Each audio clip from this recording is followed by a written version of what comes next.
Hello अस्सलाम वालेकुम। CSSPMS writing coach YouTube channel पर आपको एक मरतबा फिर से खुशामदीद। आज हम SBSC के 2020 के पेपर की जो है ना अपना करेक्शंस करने लगे हैं, तो बगैर किसी टाइम गवाए हम अपने टॉपिक पे चलते हैं। ये वाली चीज़ें हम यहाँ पे उठा के लेके चलते हैं। I hope you don't mind me to sit near you. जो लफ्ज़ है ना माइंड वर्ब, ये वाला बेसिकली क्या है, हम इसको स्टेटिव वर्ब कहते हैं। तो इसके बाद इन्फिनेटिव जो है ना ये गलत डाला हुआ है, इधर एग्जामिनर ने आपको इन्फिनेटिव डाल के गलत कर दिया। यहाँ पर थिंक हो गया, अंडरस्टैंड हो गया, लव हो गया, हेट हो गया, फील हो गया, टेस्ट हो गया। ये वाले जो है ना, you don't mind me sitting near you, तो सिट नहीं होगा यहाँ पे। The reason I told you, ये माइंड आपका स्टेटिव वर्ब है। अगला है tall, brown, fat, cows, two of Australia give more milk. इसके साथ बहुत ही मजे का खेस पंगा है। ये देखें, टॉल क्या होता है? टॉल एक एडजेक्टिव है। ब्राउन क्या होता है? ब्राउन कलर, यानी कि कलर भी तो आपका एडजेक्टिव होता है। फैट मोटा, तो मोटा भी क्या है आपका? ये भी एडजेक्टिव है। टू नंबर हो गया, तो ये नंबर भी आपका एडजेक्टिव है। ऑस्ट्रेलिया ये ओरिजिन, ये भी आपका एक एडजेक्टिव है। और all these 5 adjectives are misplaced. Let's say कि वो फिक्स रूल है कौन सा? वो फिक्स रूल आहे केड़ो 45 आणि फिक्स रूल अब ये पड़ा है आपका कि सबसे पहले आप जब भी एडजेक्टिव्स आ जाते हैं तो आप उनमें कैटेगरीज यूँ लिखते हैं। पहले आप ओपिनियन लिखते हैं, ठीक है, आप अगली हैं, ब्यूटीफुल हैं, वगैरह वगैरह, एजाइल हैं, हैंडसम हैं। आप ओपिनियन का अंदाज़ा कैसे लगाते हैं कि सपोज करें कि भाई एक बंदा है, उसके लिए एक इंसान जो है ना वो बहुत ही ज़्यादा खूबसूरत है और किसी दूसरे को वो बंदा खूबसूरत नहीं लगता, ठीक है। फॉर इंस्टेंस आप किसी बंदे को पसंद करते हैं और मैं उससे नफरत करता हूँ, यानी कि ये पर्सन टू पर्सन वेरी करती है चीज़ें। एक बंदे के सामने जो है ना आप बहुत ही ज़्यादा हार्ड वर्किंग होंगे और दूसरा आपको क्या कहेगा, यार ये तो है ही निकम्मा। तो इस तरह के जितने भी चीज़ें होती हैं जो एक बंदे के ओपिनियन के ऊपर मैटर करती हैं, तो उन सारी अल्फाज को, इस तरह के जितने भी होते हैं उनको हम क्या कहते हैं? ओपिनियनेटेड कहते हैं, अप्रोच या एटीट्यूड कहते हैं, या ऑब्जर्वेशन। हर कोई अपने ऑब्जर्वेशन के हिसाब से ना आपको कह रहा होता है। तो ये वाली चीज़ें सारी पड़ी हैं आपके सामने। तो विदाउट किसी फर्दर अडू हम अपने मुद्दे पर आते हैं। तो हमारा जो यहाँ पर टॉपिक था कि यहाँ पर इन्होंने क्या किया हुआ है, एडजेक्टिव सारे आगे पीछे किए हुए हैं। तो सबसे पहले तो मैं आपको ज़रा इसका ये देख लें, ओपिनियन में क्या चीज़ें आती हैं, आपका एटीट्यूड, यहाँ पर ऑब्जर्वेशन, ये सारी पड़ी है। वीडियो को रोक करना आप ये देख लीजिएगा कि ये क्या क्या चीज़ें हैं इधर। अब जो इससे ज़्यादा जो इम्पोर्टेंट चीज़ है वो है आपकी ये डिटरमाइनर्स। डिटरमाइनर्स के मतलब इसने मजीद यहाँ पे ना क्लियरिटी से नहीं बताया हुआ। डिटरमाइनर्स सबसे पहले आप लिखते हैं जब भी आप एडजेक्टिव डाल रहे होते हैं ना, तो डिटरमाइनर्स में क्या चीज़ें आती हैं आपके? सबसे पहले आते हैं एडजेक्टिव्स, ये पढ़े। इसके बाद आते हैं आपके पजेसिव्स, ये माय हो गया, योर हो गया, देयर हो गया, अवर हो गया, ठीक है। ये इस तरह की चीज़ें आपकी पजेसिव एडजेक्टिव कहलाती हैं वो। और इसके बाद आता है कोई भी नंबर, चाहे वो 4 हो या 4 लाख हो या 0.00 क्यों ना हो, कोई भी नंबर आपका एडजेक्टिव में आता है, ये डिटरमाइनर में। इसके बाद आपके डिमॉन्स्ट्रेटिव एडजेक्टिव्स जो होते हैं ना, यानी कि दिस, दैट, दीज, दोज, ये वाली चीज़ें आपके डिटरमाइनर में काउंट होती हैं। तो वापस अपने टॉपिक पर आते हैं। यहाँ पर देखें क्या लिखा हुआ है इधर। हम अपने ओरिजिनल टॉपिक पर चलते हैं। टॉल, देखो टॉल क्या होता है? लंबा, छोटा, बड़ा, यानी कि ये क्या, ये साइज में काउंट हो सकता है? ये टॉल पड़ा है ना, ये आपका ओरिजिनल मुद्दा टॉल, ये इधर पड़ा हुआ है टॉल। क्या ये साइज में काउंट हो रहा है? ऑफ कोर्स इट इज, ये साइज में ही आ रहा है। इसके बाद क्या है? ब्राउन।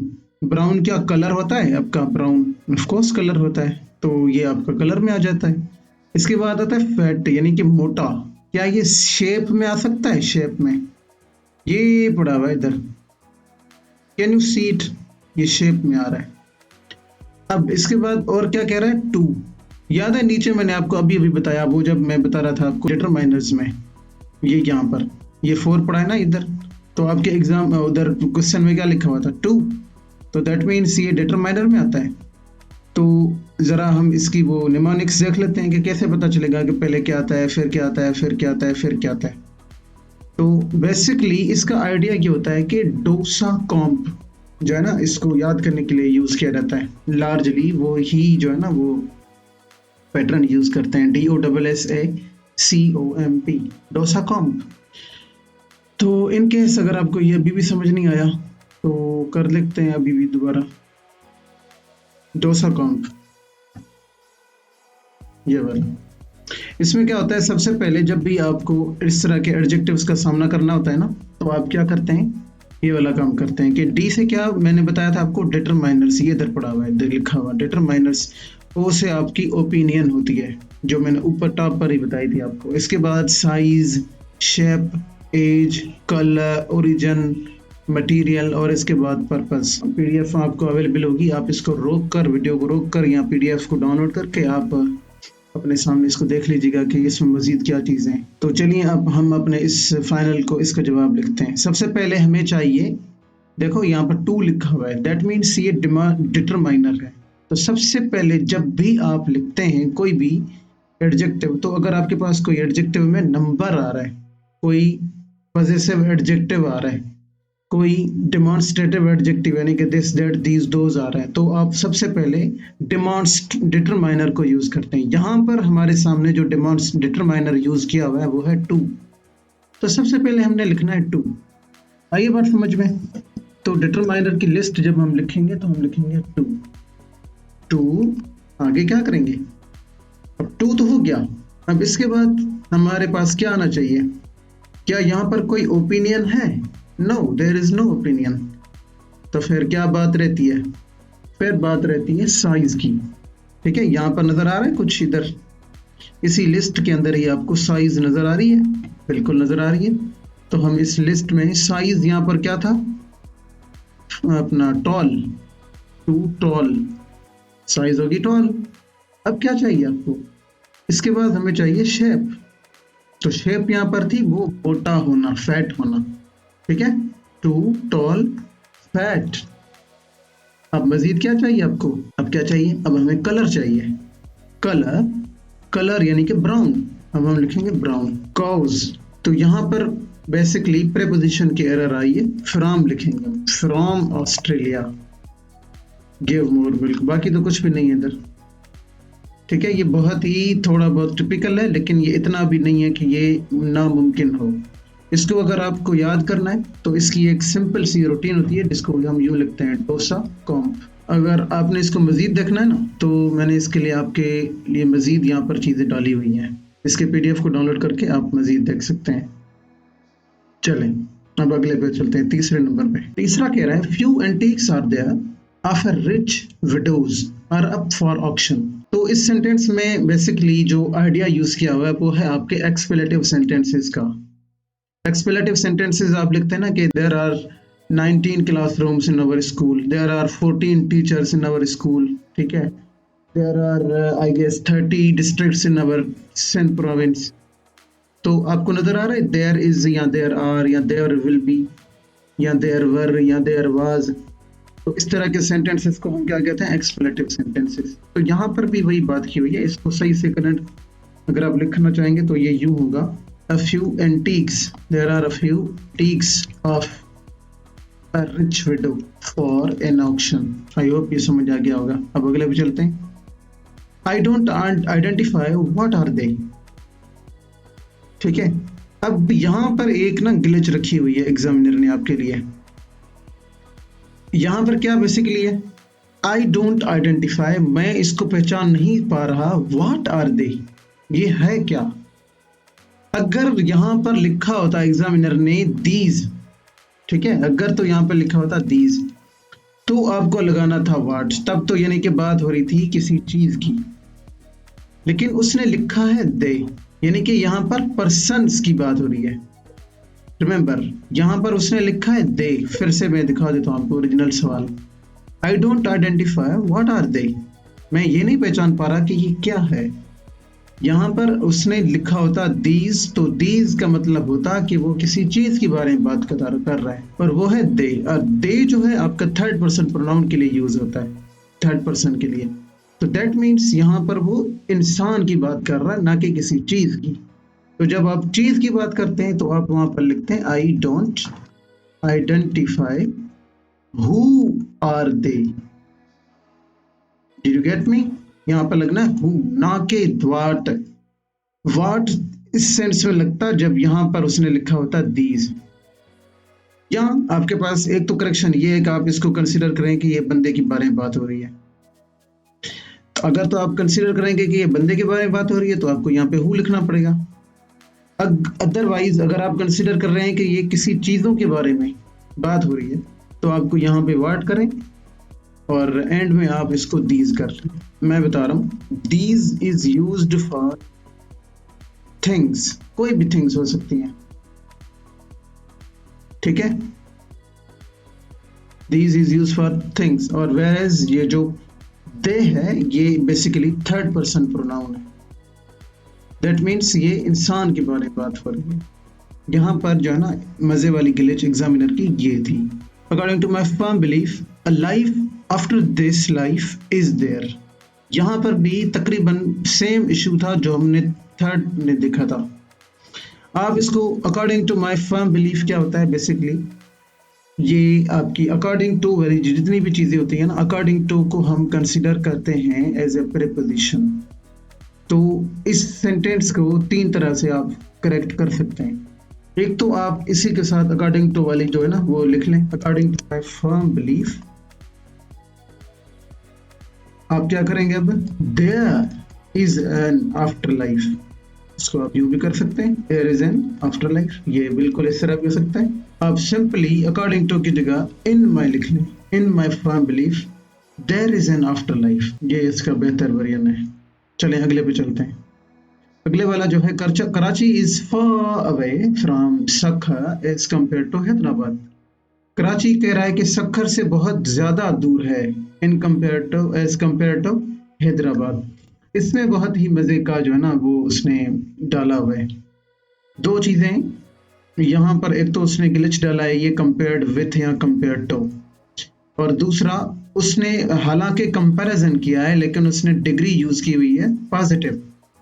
तो यहाँ पर हमने ये दो चीजें नोटिस करनी है। कंपैरिजन जब भी आप यूज करते हैं तो कंपैरेटिव डिग्री यूज करते हैं, जिस तरह मैंने पहले भी कहा कराची और सखर का कंपैरिजन हैदराबाद के हिसाब से हो रहा है, तो आपको कंपैरेटिव डिग्री यूज करनी है, ना कि आप पॉजिटिव, जिस तरह ये पॉजिटिव डिग्री यहाँ पे यूज की गई है, ये गलत है यहाँ पे, ठीक है। तो आप क्या यूज करेंगे, कराची इज फर्दर, ठीक है। आपको अवे लफ्ज लिखने की भी जरूरत नहीं है, आप सिंपली लिख लेंगे Karachi is further from Sukkur as compared to Hyderabad, बस इतनी सी बात है।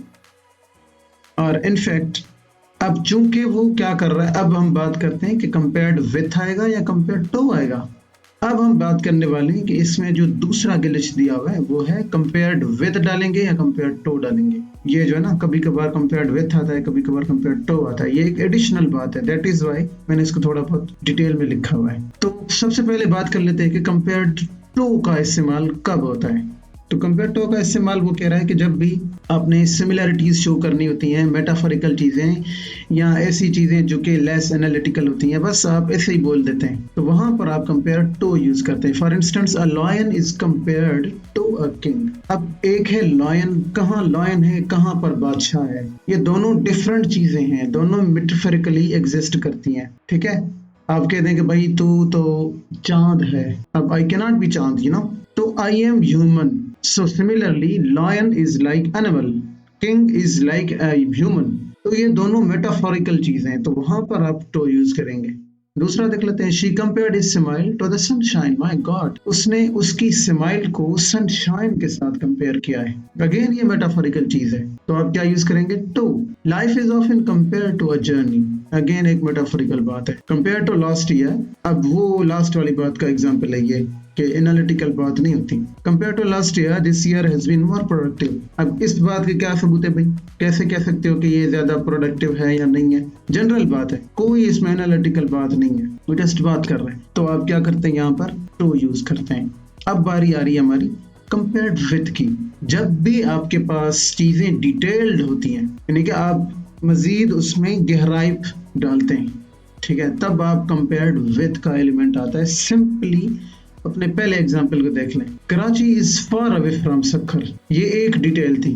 दूसरी डिटेल थी then as compared to Hyderabad, यानी कि इसमें दो चीजों की डिटेल डाली हुई है, कंपैरिजन भी हो रहा है, लेकिन कंपैरिजन एक से नहीं, दो का तीसरे से हो रहा है, यानी कि ये एक डिटेल्ड चीज है। दैट इज वाई उसके साथ उसने लिखा वेद को। तो ये ब्रेक लगाकर बाकी एग्जांपल देख लीजिएगा आप। चलें अगले पार्ट पे।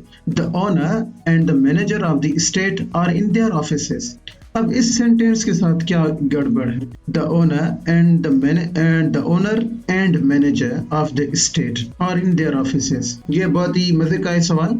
ये रिपीट हुआ है, ये लास्ट टाइम से रिपीट हुआ है, या फिर एक सेकंड जरा मैं देखूं। ये 2020 है ना, तो 2021 में भी इसी तरह का सवाल बिल्कुल ऐसे ही रिपीट हुआ है। उसने बेसिकली क्या कर दिया था वहां पर ना, स्पेसेस छोड़ दिए कि भाई तुम खुद अपनी मर्जी से फिल करो। और यहाँ पर क्या किया हुआ है, यहाँ पर उसने अगले के लिए छोड़ा ही कोई नहीं है। चलो देख लेते हैं। इसमें सिंपल फर्क होता है, बहुत ही आसान सा। आप क्या करते हैं जब आप दो बंदों की बात करने लगे, when we talk about more than one person, तो हम क्या करते हैं, we use articles for each. ठीक है। और जब आप एक ही बंदे की बात करते हैं, when we talk about one person, जब किसी भी एक बंदे की बात करते हैं, we use article for once, एक मरतबा आर्टिकल यूज करते हैं। ये बात बहुत ही ज्यादा डिटेल्ड वाली बात है। जिस तरह देखें, द ओनर, एक उसने कहा, एक है ओनर, एंड मैनेजर, दूसरा क्या है, manager of the state are. इस सेंटेंस को दो तरह से क्रिएट किया जा सकता है। उसने कहा ये दो बंदे, आर लगा करना, उसने बताया कि ये प्लूरलिटी अपना है सब्जेक्ट। तो आपके पास दो तरीके हैं इसको ठीक करने के। कैसे करेंगे? पहले वाला क्या है, आप क्या करेंगे कि इसको जो है ना 1% बना देंगे। ठीक है। तो जब हमने कहा कि 1%, तो क्या करेंगे, we use article for once. ये इधर लिखा है ना, we use article for once. तो उसने क्या किया हुआ है, आर्टिकल वंस ही यूज हुआ है ना, कि द सिर्फ वंस के साथ, ओनर के साथ है, इसके साथ नहीं है। ठीक है। तो चूंकि ये 1% किया हुआ है, तो इसको भी हम सिंगुलर कर लेते हैं। पहली बात हो गई ये हमने लिखा है फॉर 1%। लेकिन अगर आप चाह रहे हैं कि ये दोनों इसको अलग ट्रीट करें, इंडिविजुअल, यानी कि ये दो बंदे हैं, तो ये कैसे होगा फिर? तो ये सिंपली होगा। आप क्या करेंगे, जब वो कह रहा है कि आप जब दो बंदों की बात करेंगे, we use articles for each. कैसे करेंगे, the owner and the manager, बस इतनी सी बात है। अब the state are in their offices for more than 2, their deceased father said a will. इसमें बस सिर्फ एक ही वर्ब की गलती है और बाकी ठीक है। देयर डिजीज्ड फादर, आप क्या करेंगे, सेड अ विल थोड़ी होगा, ये होगा लेफ्ट अ विल, उसने वसीयत छोड़ी। चले अगला करते हैं। She said here farewell and was leaving, उसने एडवर्ब की गलती की है, इसको हम यू करके ठीक करेंगे। She said farewell here and was leaving. आखिरी वाला है, I know what you are meaning. इसमें भी बिल्कुल तकरीबन सेम ही है, इसका सेंस जो हमने ऊपर किया था यहाँ पर, तो ये माइंड वाला इसी से मिलता जुलता है ये भी। तो वो कह रहा है I know what are you meaning, what you are meaning. Stative verbs जितने होते हैं ना, वो आप कंटिन्यूस में नहीं लिखते हैं। ठीक है। आप सिंपली इसको यूं लिखते हैं हम कि I know what you are meaning. ये जो मीनिंग वर्ड है ना, ये वाला, ये यहाँ पर आपको नजर आएगा, वो ये पड़ा हुआ है, ये कहलाते हैं थॉट्स एंड ओपिनियनेटेड वर्ब्स जो होते हैं स्टेटिव। कंटिन्यूस में नहीं लिखा करते हम इनको। I am understanding what are you meaning, ऐसा नहीं होता, I understand what you mean. तो ये जितने भी आपके स्टेटिव वर्ब्स होते हैं, लार्जली 99% केसेस में हम इनको जो लिखा करते हैं वो होते हैं ना इंडेफिनिट में। ठीक है। यहाँ पर उसने गैर जरूरी तौर पर उसने उसको कंटिन्यूस में लिख दिया है। इसका सही वर्जन होगा आई नो व्हाट यू मीन, ना कि व्हाट यू आर मीनिंग, ऐसा नहीं होगा, व्हाट यू मीन। ठीक है। ये वाला पार्ट आपका एडजेक्टिवल क्लॉज का है, और इसके बाद जो यहाँ वाला है, ये आपकी सिंपल क्लॉज है ओरिजिनल, आई, और इसके बाद आया वर्ब, यानी कि आई यानी कि सब्जेक्ट, नो आपका वर्ब, और बाकी आपकी क्लॉज है। तो क्लॉज वाली शिट में ना जाएं आप फिलहाल। In case you want to deep in your understanding about clause sheet, so do tell me कि आपको इसके बारे में मजीद पढ़ना है, तो I will make separate video on this same. So फिल वक्त के लिए इतना ही। आज हमने इस CSS CCE 2020 के पेपर की करेक्शन की है। तो लेट्स होप कि we will make another video on, let's see what can we do एक तो ये है, ये बहुत ही आसान है, ये वाला भी सिंपल ही है। इसके बाद हम इस पर वीडियो बनाएंगे, डू एज डायरेक्टेड, ये वाली। तो चले मिलते हैं अगले। हाफिज।